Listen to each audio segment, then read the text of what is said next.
నేను భారతీ సిమెంట్స్కి ఇవ్వలేదే, హెరిటేజ్ ఫుడ్స్కి ఇవ్వలేదే. ఎవరికి ఇచ్చా? ఒక టీసీఎస్కి ఇచ్చా, కాగ్నిసెంట్కి ఇచ్చా, అతిపెద్ద డేటా సిటీ కోసం ఇచ్చా. తప్పేంటి? ఉద్యోగాలు ఉపాధి కల్పించేదానికి నేను కష్టపడుతున్నా. ఇప్పుడు ఇదే లాజిక్ తీసుకుందాం. నాకు ఈ 99 పైసల ఐడియా ఎక్కడి నుంచి వచ్చింది? గౌరవ ప్రధానమంత్రి గారి దగ్గర నుంచి వచ్చింది. మోడీ గారు గుజరాత్ ముఖ్యమంత్రిగా ఉన్నప్పుడు వెస్ట్ బెంగాల్లో Tata Motors Tata nano plant పెట్టాలని ప్రయత్నించారు. ఆ రోజు పెద్ద ఎత్తున ఉద్యమం జరిగి ఆ ప్లాంట్ రానికుండా చేశారు.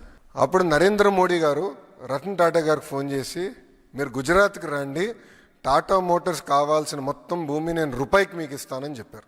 అది కొంతమంది లిటిగేట్ చేశారు, సుప్రీంకోర్టు వరకు వెళ్ళింది. సుప్రీంకోర్టు చాలా స్పష్టంగా దేశ ప్రయోజనాల కోసం, యువత కోసం ఆ నిర్ణయం కరెక్ట్ అని తేల్చి చెప్పేసింది. సో తప్పేంటండి? ఇప్పుడు వీళ్ళు 1000 కోట్లు అంటున్నారు, మళ్ళీ ఎందుకు 1 ఎకరం కూడా అమ్మలేకపోయారు? 5 సంవత్సరాల్లో వాళ్ళు ప్రయత్నించారు అమ్మేదానికి. లూలుకి ఇచ్చిన భూమి 750 కోట్లు విలువైన భూమి అని వాళ్ళు వేశారు ఆక్షన్. ఒక్కడు వేయలేదు ఆక్షన్లు. ఎందుకండి? అరే ఉద్యోగాలు రావాలి, పెద్ద ఎత్తున పెట్టుబడులు రావాలి. అరే వాళ్ళ పార్టీలో ఉన్న వాళ్ళే చెప్పారు, కంప్యూటర్ అన్నం పెడుతుందా అని 1995లో చెప్పిన వాళ్ళండి వీళ్ళు. ఈరోజు చూడండి హైదరాబాద్ ఎలా అయిందో. వీళ్ళ మాట వింటే ఇంకేముందా? రాష్ట్రం ఎంత నష్టపోతుంది, యువత ఎంత నష్టపోతారు. సో మనం కష్టపడుతున్నాం, పెట్టుబడులు తీసుకొస్తాం, ఒక వార్ ఫుటింగ్లో పెట్టుకున్నాం, అహర్నిశలు మేము కష్టపడుతున్నాం.